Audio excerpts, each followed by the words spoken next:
Fala pessoal, muito boa tarde a todos. Espero que todos vocês estejam bem, que tenham tido uma excelente semana até então, trancados dentro de casa, né? E que todos os familiares de vocês se encontrem bem também, tá? De coração, eu espero que todo mundo esteja legal, que as famílias estejam com saúde, seja ela física, seja ela mental, beleza? Pessoal, então, dado boa tarde, em primeiro lugar, eu queria dizer a vocês que não é a minha especialidade, nem a especialidade de outros professores dar aulas remotas, tá? Então, às vezes a qualidade não fica maravilhosa, e é fato, né? Uma aula remota não vai ser tão boa quanto uma aula presencial. Então, eu peço muita compreensão de vocês, até porque nós estamos dessa maneira por uma conjuntura de saúde pública que não é muito culpa minha, não é muito culpa de você, não é culpa da Unioro, não é culpa da Unigipa, não é culpa da São Lucas, não é culpa da Unir, não é culpa de todo mundo. Então, gente, a ideia é, se já estamos aqui, por que não tentar fazer o nosso melhor, né? Vamos tentar e vamos ver o que rola. Pessoal, vou tentar gravar um vídeo aula, então espero que vocês me perdoem pelos ruídos que aparecerem, cachorro gritando, as crianças brincando, às vezes acontece esse tipo de acidente, tá? Mas vamos tentar. Então, gente, nossa matéria, estruturas metálicas e de madeira. Hoje, gente, nós vamos trabalhar com peças tracionadas. E aí, até que enfim, meu Deus do céu, a gente vai usar a NBR 8800. Por quê? Não é que antes nós não estávamos usando, mas é que era diferente. A gente estava usando outras partes dela. A gente estava usando a combinação de ações. Depois a gente usou ela para falar um pouquinho de ventos. Depois a gente usou ela para falar de análise estrutural, mas de dimensionamento a gente não tinha falado ainda. E eu vou tentar falar um pouquinho nessa aula. Não sei se eu faço um vídeo, 2, 3 vídeos. Para mim é um pouco mais fácil fazer mais vídeos, porque se eu errar alguma coisa eu posso corrigir, tá? Outro dia eu gravei um vídeo de 50 e poucos minutos, aí lá no minuto 60 eu falei uma besteira errada. E aí tive que regravar tudo de novo. Então vamos lá, falar de peças tracionadas, você já está entendendo, você sabe que elementos estruturais eles podem ser tracionados ou podem ser comprimidos, pode estar a momento fletor, pode estar a momento torsor, o que for. Nessa primeira aula a gente vai falar do elemento estrutural mais simples, que é o elemento sujeito à tração. Única e exclusivamente a tração. Nós não vamos tratar aqui por enquanto de flexotração, tá? Que é momento fletor junto com tração. Isso aí fica para uma aula futura. Então, a aula de hoje nós vamos falar de tração, a aula que vem também vai ter um trabalhinho para você entregar. E aí depois nós vamos falar de compressão, depois de flexocompressão, e aí se sobrar um tempo a gente fala de flexotração, que é um pouco mais simples, e depois finaliza o nosso curso falando de ligações parafusadas e ligações soldadas. Vamos lá, pessoal, aonde a gente encontra peças tracionadas no dia a dia aí? Então, em primeiro lugar, barras de treliça, né? Você sabe que as treliças, lembra como elas são ligadas pelos nós? Só existe esforços de tração ou compressão na treliça. Então, em barras de treliças nós vamos ter isso. Nos pendurais, gente, é um elemento estrutural dado uma treliça, assim, ó, pensa nessa treliça aqui, ó. Opa, errei ela aqui. Que treliça horrível, né?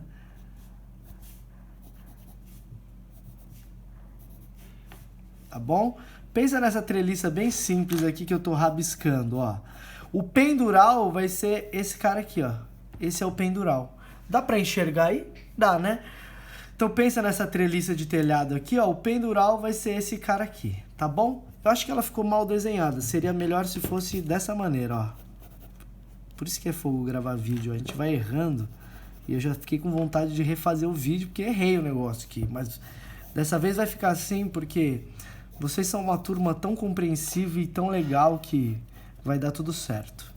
Então vamos lá, olha só. Por exemplo, essa treliça. Agora sim ficou simétrica e dividido os esforços. Esse cara do meio, ele sustenta essa viga toda de baixo. Essa viga toda de baixo, ela quer descer. Então, quem não deixa ela descer? Essa ligação aqui, ó, esse pendural. Então, ele também vai estar a tração. Vamos pensar aqui nos contraventamentos. Então, imagine aqui, ó, que eu tenho um pórtico. Tá enxergando o pórtico? Olha só esse pórtico. Se eu fizer um esforço assim, ó, lateral nesse cara, gente, esse pórtico não vai se deformar, vai ficar algo assim, ó. Ai, professor, que exagero. Sim, mas você consegue entender que ele vai ficar dessa maneira? Ó, esse pórtico estava aqui e aí ele foi para o lado no deslocamento. Imagine que eu coloque uma barra agora nele, gente, ligando aqui, ó, e ligando aqui. Fiz um contraventamento em X. O que vai acontecer? À medida que esse esforço tentar empurrar esses caras para a direita, essa barra que está presa nessa base, que é engastada, não vai deixar esse cara ir para a direita.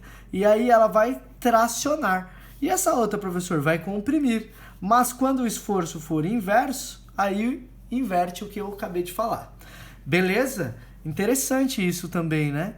Interessante. Então, ó, pendurais, contraventamentos, barras de treliça normal, né? Então, aquela viga treliçada normal.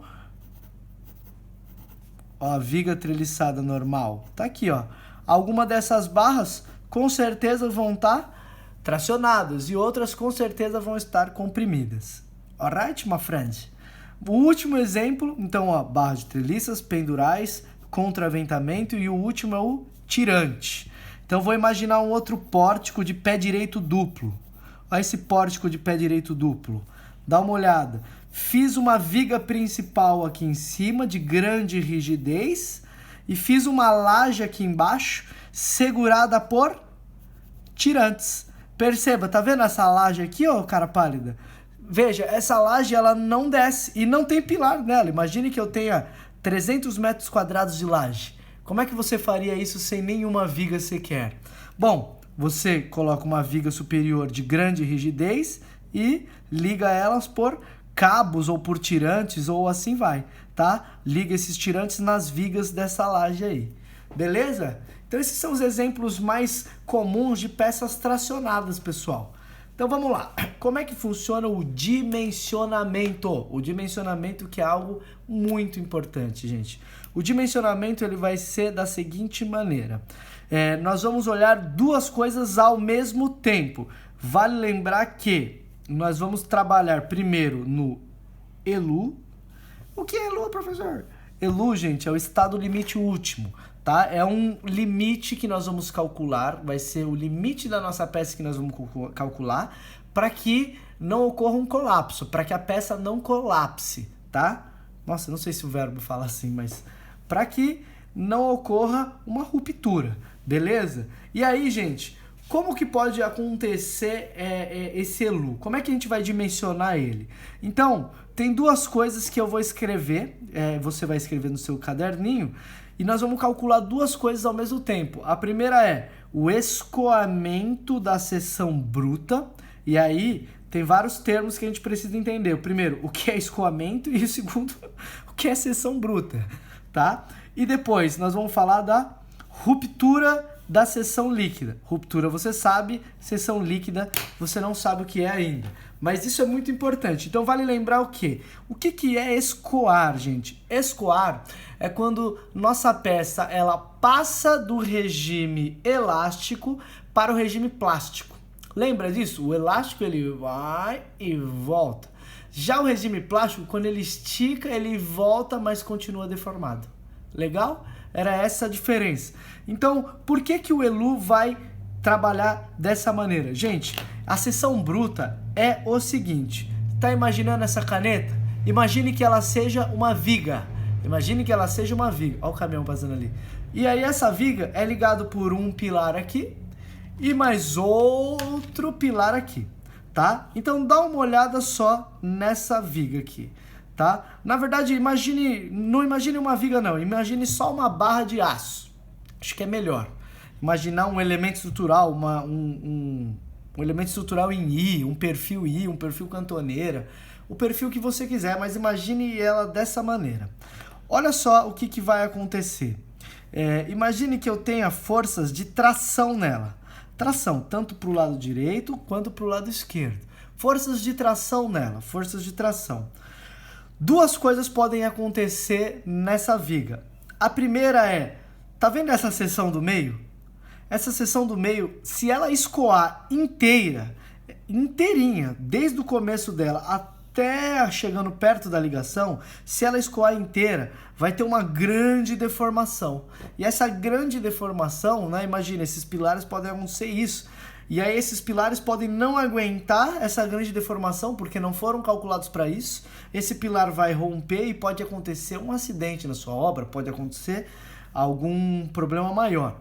Então, olha só, se a seção aqui do meio escoar inteira, significa que nós vamos ter problema.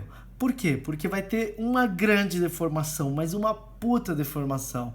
E o estado limite último não deixa que isso ocorra, ele limita essa deformação. Então, a primeira coisa que nós vamos calcular a seção bruta, ela escoa. Se a seção bruta escoar, nós vamos tomar esse valor como a resistência de cálculo. Por quê? Porque ele é o limite, né? A nossa solicitação na peça, ela tem que ser menor que o escoamento da seção bruta. Deu para sacar essa ideia? Essa é uma coisa bastante importante para você pensar. Agora, vamos pensar numa outra situação aqui, ó. Imagine que eu tenha essa barra de aço e eu tenho uma outra barra de aço fixada nela por parafusos. Como assim, professor? Por parafusos. Então eu soldei uma chapa aqui e essa viga aqui, ó, vai encaixar nela e vamos parafusar. Né? Um exemplo meio bem comum, né? Um elemento estrutural chegando em outro parafusado. Dá uma olhada agora, imagine que eu tenho uma força de tração, pessoal, no sentido da direita aqui, ou esquerda para você, não sei como é que vai aparecer esse vídeo aí, mas nesse sentido que eu estou apontando o dedo. Essa força de tração, o que pode acontecer? O que nós vamos calcular primeiro? O escoamento da seção bruta. Esse vai ser um limite que a gente não pode atingir. Mas sabe o que também pode acontecer, gente? Lembra que essa viga, ela tem um perfil. Só que esse perfil, gente, ele foi furado nessa região aqui. Por que ele foi furado nessa região? Para parafusar esse elemento no outro. Então, como ele foi furado, naquela seção transversal aqui, eu vou ter menos área do que na seção transversal aqui, ó, no meio. Repete, professor. A seção transversal aqui no canto, por ter furos, ela possui uma área menor e, portanto, uma resistência menor. Já a seção transversal aqui no meio do vão, ela possui a área completa, não tem furo nenhum, portanto resistência maior. E é por isso que nesse exemplo que eu dei, uma força nesse sentido aqui muito forte, ela pode ou escoar a seção bruta, ou ela pode romper a seção líquida. Então, gente, basicamente o que você tem que entender é que seção bruta, gente, é a seção do meio do vão. É o perfil, é a área de seção transversal do perfil. Agora, o que é seção líquida? Seção líquida é a área de seção transversal descontado os furos, beleza? É isso que você tem que entender por enquanto. Então, olha só o que eu escrevi aqui nessas anotações.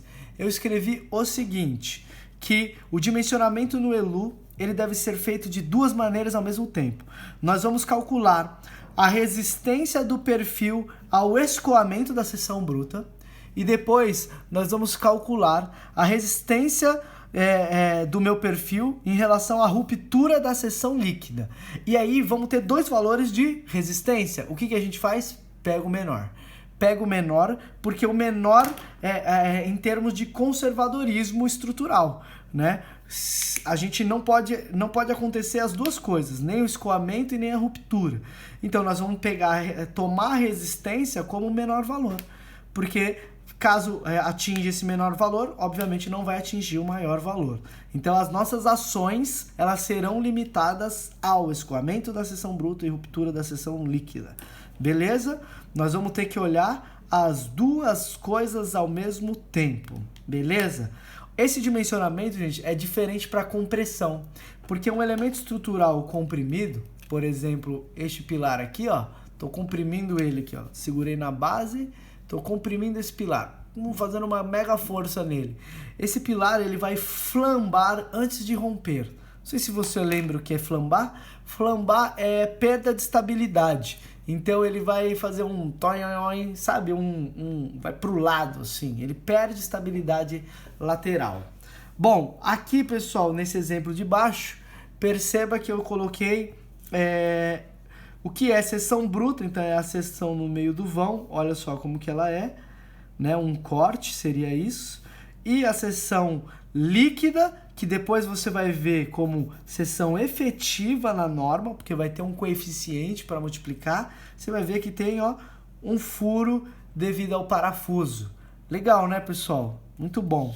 Então, vamos lá, vamos continuar.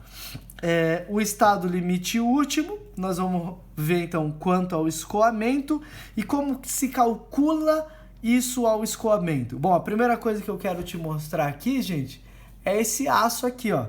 Então, o aço de obra, o ASTM A36, nós já vimos isso presencialmente, né? E aí, eu tracei o início, bem o iniciozinho daquela curva que nós vimos em resistência dos materiais. Lembra aquela curva que era tensão por deslocamento específico? Foi aqui que nós tiramos a lei de Hooke, tá? Lembra que a lei de Hooke, ela vinha desse comecinho aqui? Lembra? Lembra, né? Tangente disso era igual ao módulo de elasticidade. Beleza, pessoal? Então, dá uma olhada aí aqui, ó. Nesse gráfico, a minha FY do ASM36, a STM-A36, ela dá mais ou menos em torno de 250 megapascal. Então, quando o aço atinge 250 megapascal, ele começa a escoar. E escoar significa ter bastante deformação, deslocamento específico alto. Percebam, o deslocamento específico, ele andou muito sem que houvesse um aumento de tensão, ó. O aumento, a tensão, mais ou menos nisso. Se a gente continuasse o gráfico aqui, ia subir até romper, a tensão de ruptura nós vamos tomar a FU como 400 megapascal.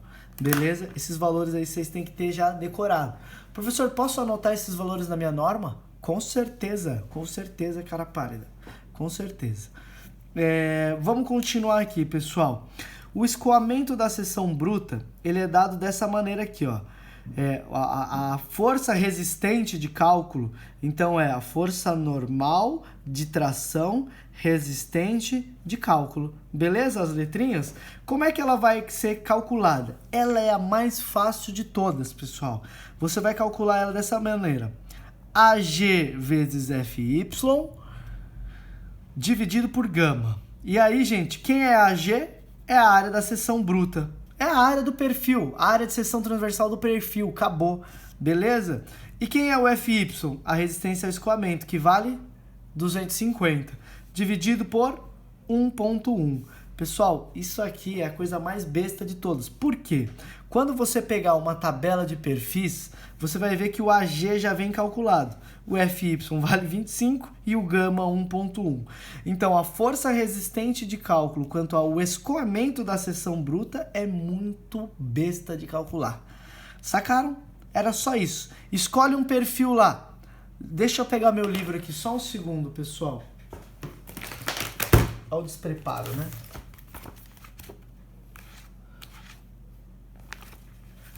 Vê se dá para dar uma olhada nisso aqui, pessoal. Olha só, eu tenho aqui uma tabela de perfis. Esse é de coluna, mas poderia ser de viga. Então dá uma olhada só. Olha só o que acontece com ele. Tá escrito o nome, coluna soldada, por isso que é CS.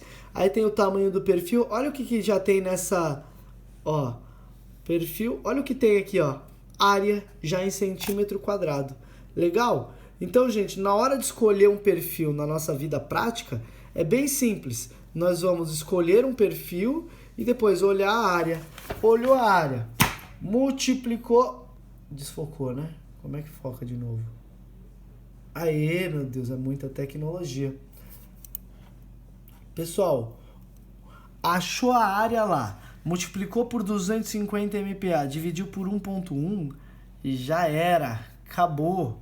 Já era, amigos, beleza?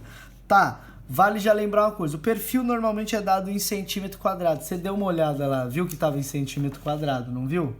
Então, esse cara aqui, por estar em MPa, que é 10⁶ Newton por metro quadrado, você precisa transformar, tá? E já passando essa transformação para você, 250 MPa é igual a 25 kN por metro quadrado. Opa, por centímetro quadrado, desculpa. E aí você pode usar esse em centímetro, esse em kN por centímetro quadrado, esse é um coeficiente, e aí a sua força resistente de cálculo vai sair em kN. Vamos continuar, pessoal.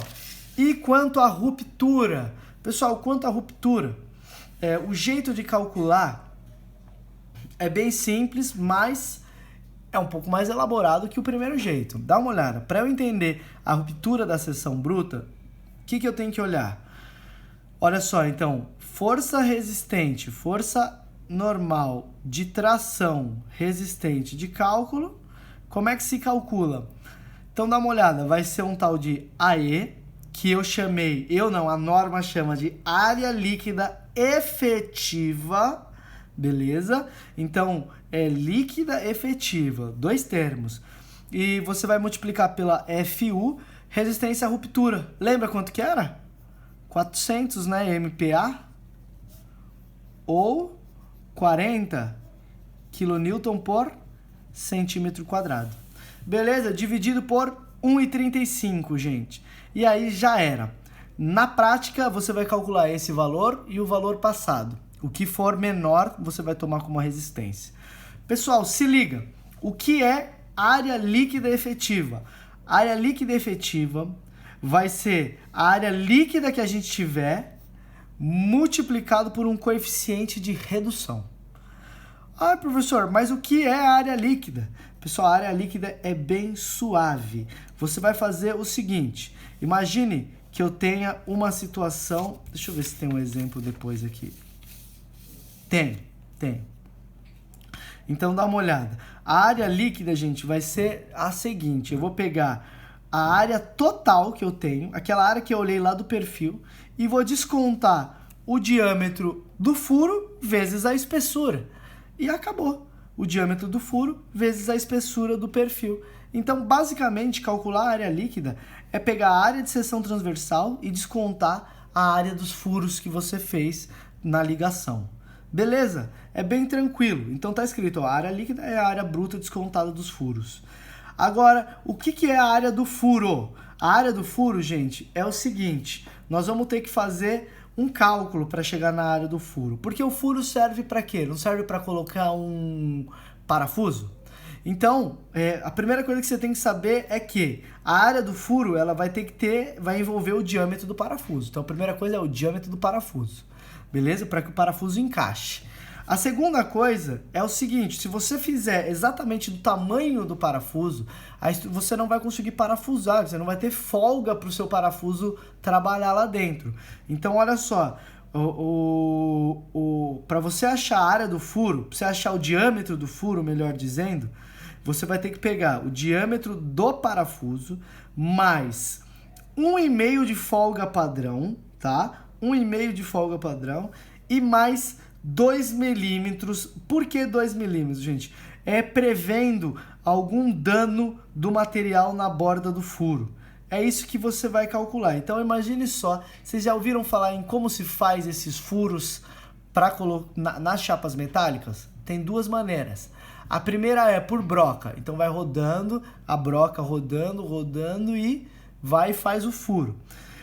A segundo jeito é por puncionadeira. É uma máquina que posiciona o perfil metálico aqui e ela pum e fura, posiciona e pum, fura. E essa punção na hora de penetrar assim, ela danifica uma parte da chapa metálica. Então, na hora que a gente for fazer o cálculo, a gente vai chamar a área líquida, nós vamos descontar os furos, mais 1,5 de folga e mais 2 milímetros, prevendo que essa punção pode ter danificado o material. Então, no cálculo, a gente vai desconsiderar é mais 2 milímetros. Mesmo que lá não tenha esse 2 milímetros, lá você furou o diâmetro do parafuso, mas a folga, tá? Então tem que colocar esses 2 milímetros aí. Beleza, pessoal? Entenderam mais ou menos? Então, dá uma olhada aqui nessa fórmula. Para a gente calcular a área líquida N em chapas ou cantoneiras, olha o que eu coloquei aqui. Eu coloquei uma viga, tá? Uma viga que tem uma ligação como essa aqui, ó. Então imagine só que chega uma viga aqui, uma outra viga, elas se ligam por essa chapa aqui, tá? E essa viga, gente, ela está sendo tracionada. Beleza?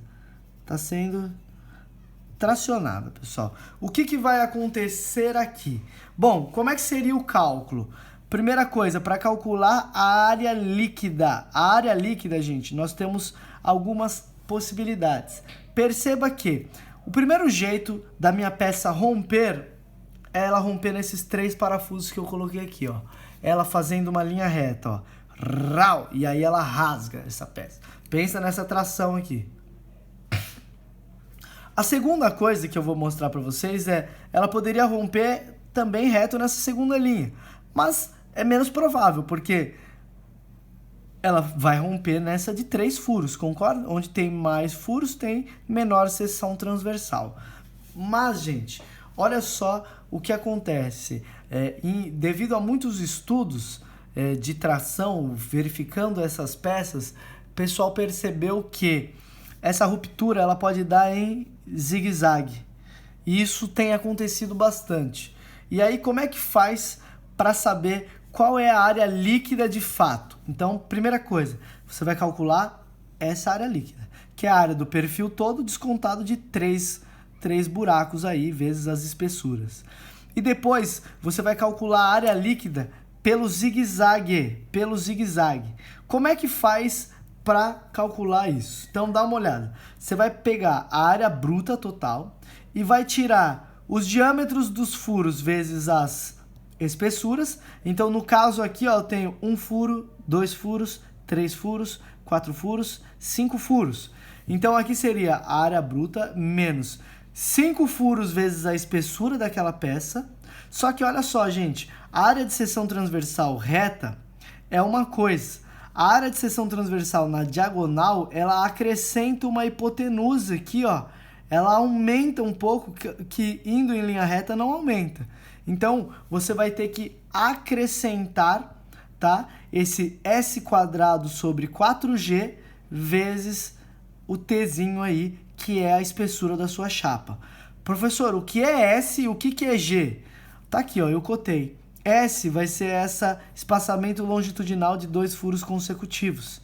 E já o G vai ser o espaçamento na transversal. Beleza, gente? É bem simplesinho, mas a continha é chata.